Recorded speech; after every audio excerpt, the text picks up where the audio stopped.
Hi friends, host Eric here, host Talking with Famous People. And I was looking through something I really never looked through, which is my subscribers list. And I'm trying to see like who the most popular subscribers I have are. And the most popular one is this guy who does Final Fantasy videos, or he's called Final Fantasy Peasant, I think.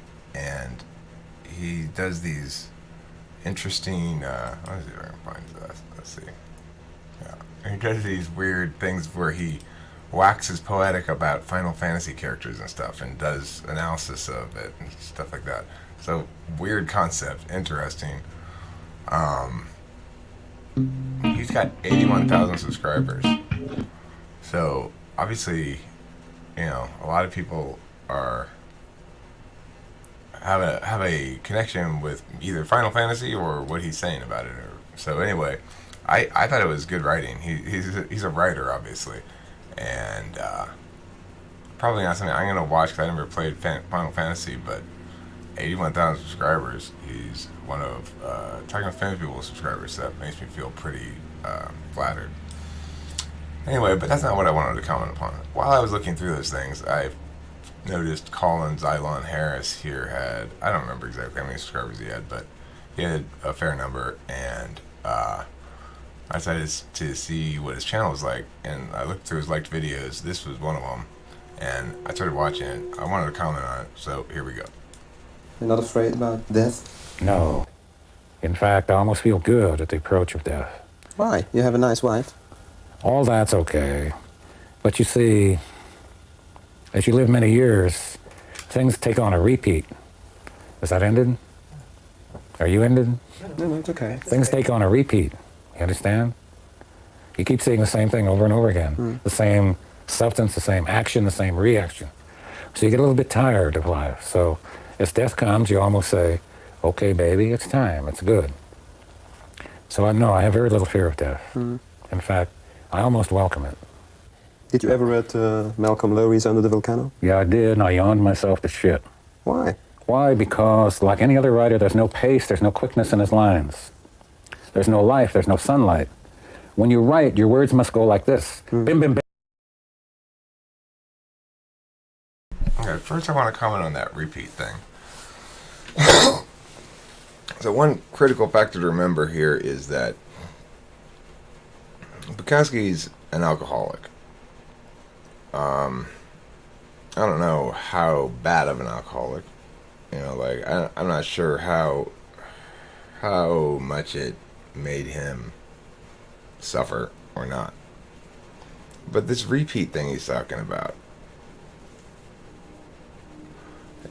that's a choice, I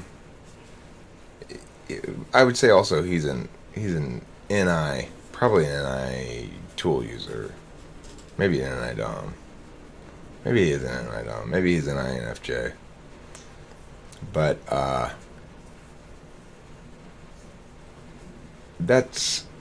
it shows you something about how one thinks about life in general. If you're always collapsing down to singularities, and those fall into some patterns of singularities, and you're not making any attempt to understand, I guess, yourself as something other than a producer of things. So Bukowski clearly feels he's a writer above all else, and that what matters is that he produce writing that sings. I guess in some sense it's true that he'll last as a consequence of his work beyond his death. But I feel sorry for him. I feel sad for him because I see that he's given up on being free. He he's found his ruts. His drinking, his writing, it's working well enough for him that he's going to just stick it out. But alcohol is a hell of a drug. If you're an alcoholic and you're drinking all the time, it takes all of your energy to be an alcoholic almost. You got very little left. Bukowski wrote little short things, and you can hear here in his analysis of how to write the NI preference and the sense that pieces of media are entities in and of themselves that have identity and attainment according to their merits, independent of the writer. That the writer is not what matters. That it's the resonance of the writing with urgency, truth, and impact in the moment. Bim, bim, bim, bim, bim, bim, bim, bim, bim, bim. Each line must be full of a delicious little juice, flavor. They must be full of power. They must make you like to turn a page. Bim, bim, bim. What these guys do, they say, well, in blah, blah, blah, da, da, da, there was a porch chair. The flies were walking around. You see, they're too leisurely. They're setting up the scene for the grand emotion, and when they get to the grand emotion, there isn't any. This is a different age. It's the atomic age. Each line must have its own power, its own feeling, its own juice, its own flavor. Writing must never be boring. It must not bore the reader, the writer. It must not bore anybody. You have to have juice in each line, don't you see? You don't believe me, but I'm trying to tell you. I get so... Writers put me to sleep. They always did. They always will. Each line must be an entity unto itself. Must carry its own, like a voltage juice. You can't say, Mrs. McGillicuddy was sitting in her chair. It was 3:30 p.m. on a southern morning in Georgia. Mr. McGillicuddy was... This is all... It's already dead, you see. You must say. The thing. But he died from alcohol. You're not afraid of... What, you thinking of Faulkner? No, He was one of the worst practitioners. Of course, but now I'm talking about Lowry. He died from alcohol. You're Oh, not afraid Lowry. of... Oh, yeah. Well, it's nice to die of alcoholism. It's very glorious. But if you write dull shit, it doesn't do any good what you die from. You see? Alcohol is not a great thing. Because you die from alcohol doesn't mean you're any good. You got to leave some words behind. He died swallowing his own vomit. Great. Now, he's not even a professional drunk. When I really have a big drunk, I put my head on the side of the mattress and let it like this. So if I vomit, it's just going to go to the floor. This man's not even a fucking professional drunk. Besides that, it's bad, dull writing. Next question. For Christ's sake, do you have another question? Drink some more scotch, motherfucker. It'll cheer you up. Enjoy yourself, man. Forget there's an interview. I like you as a person, by the way. My buddy, the Dutch interviewer from Belgium. We're tough men together through the horrors of life.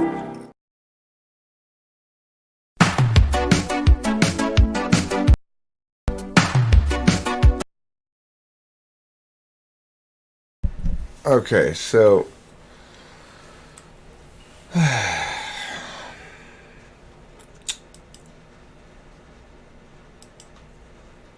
Well, that's what happens when you give up at a certain point.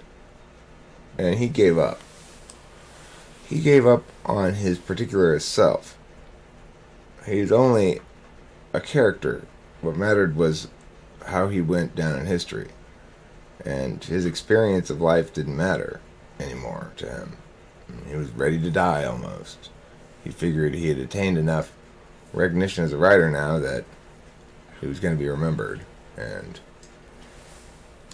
in the meantime, what else is there to do? Drink up. Well, I reject that fatalism entirely.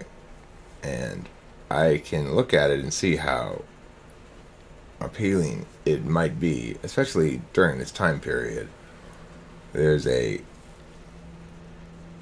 truth of sorts to it that is appealing. You know, for ENTPs or something, ENFPs maybe especially, we're vulnerable to that kind of truth. I can see myself younger buying it, believing it, when I was a drinker, for example.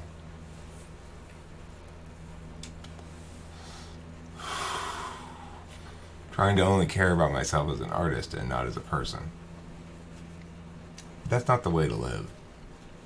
And I'm not saying the alcoholism is not the way to live. Obviously, if you're an alcoholic and you drink too much, you already know plenty well that it causes much more suffering than anything else. I'm saying it's not the way to live to be fatalistically negationary in that fashion. I don't blame him for being a critic. That I understand, and I appreciate the intensity with which he values the aesthetic grace of media, and thinks it's important. But you can do that and be a human too. You know, at the end he says, "I like you as a person," and I guess he's switching at that point into his more human state, or he's just being an INFJ. But I didn't start this with any intent on typing the guy, but I'm gonna go ahead and say it. Bukowski's an INFJ, and I'm sorry he didn't actualize, but he didn't really, and I wouldn't emulate him if I were you. If you're thinking about it, if you're like, well, I want to be like Bukowski, no, you don't. Thanks for watching. Talk to you later. Don't forget to eat plenty of cheese.